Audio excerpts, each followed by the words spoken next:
Episode 1 کے اندر میں آپ کو ویورز بتاؤں گا کہ اپنی نبض دیکھ کر آپ اپنے ہی نہیں بلکہ کسی بھی شخص کے مرض کا پتہ لگا سکتے ہیں۔ لیکن ویورز آپ کو اس کے لیے تھوڑی سی میری طرف توجہ دینے کی ضرورت ہے۔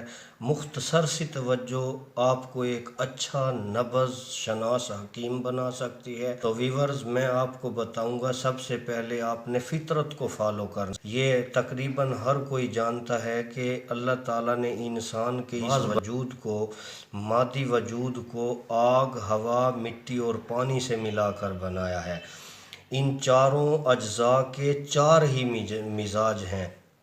جس طرح ہوا کا جو مزاج ہے وہ خشک ہے، اور آگ کا جو مزاج ہے وہ گرم ہے، اور پانی کا جو مزاج ہے وہ تر ہے، اور جو مٹی ہے وہ سرد الحاقی مادہ ہے۔ اسی طرح ویورز آپ غور کریں کہ اس وجود کو، اس کائنات کے اندر نشو و نما پانے کے لیے اللہ پاک نے چار ہی موسم رکھے ہیں۔ جس طرح آپ دیکھیں، سورج کا جو مزاج ہے وہ گرم ہے، اور بادلوں کا جو مزاج ہے وہ تر ہے، چونکہ وہ پانی برساتے ہیں۔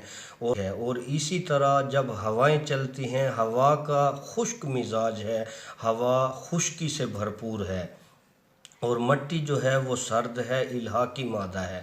سب سے پہلے میں آپ کو بتا دوں، مٹی یعنی الحاقی مادہ سے انسان کے وجود کا اللہ پاک نے ڈھانچہ تیار کیا ہے۔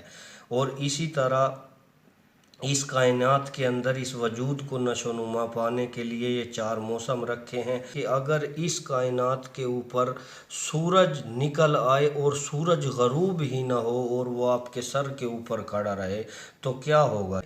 اس کے گرم ہونے کی وجہ سے اس کائنات کے اوپر گرمی بڑھے گی، اور بادل برستے ہی رہیں، 12 مہینے بارش ہی برستی رہے تو فطرت کیا کرے گی؟ پانی کا جو مزاج ہے وہ تر ہے، اگر اس کائنات پہ تری ہی بڑھ جائے، بادل برستے ہی رہیں تو ہر چیز گل سڑ جائے گی۔ اسی طرح اگر اس کائنات کے اوپر ہوائیں چلتی رہیں، 12 مہینے ہوائیں چلتی رہیں تو کیا ہوگا؟ ہوا کا مزاج ہے خشک، وہ خشکی سے بھرپور ہے، وہ ہر چیز کو پہلے خشک کر دے گی، پھر ہر چیز خشک ہو کر ٹوٹ پھوٹ کا شکار ہو جائے گی۔ تو ویورز، یہی تمام قانون اس وجود کے اوپر لاگو ہوتا ہے، کیونکہ اللہ پاک نے اس وجود کو بھی آگ، ہوا، مٹی اور پانی سے بنایا ہے۔ چونکہ مٹی سرد الحاقی مادہ ہے، اس سے ڈھانچہ تیار ہوتا ہے، اور جو آگ ہے وہ اس وجود کے اندر جگر کی اللہ پاک نے ڈیوٹی لگائی ہے۔ جگر کا کام ہے صفرا کو پیدا کرنا، حرارت کو پیدا کرنا، یعنی کہ آگ کو پیدا کرنا۔ اور اللہ پاک نے جو دماغ بنایا ہے، اس کا مزاج ہے تر، جگر کا مزاج ہے گرم، اور دماغ کا مزاج ہے تر، اور تری کو پیدا کرنا، پانی کو پیدا کرنا۔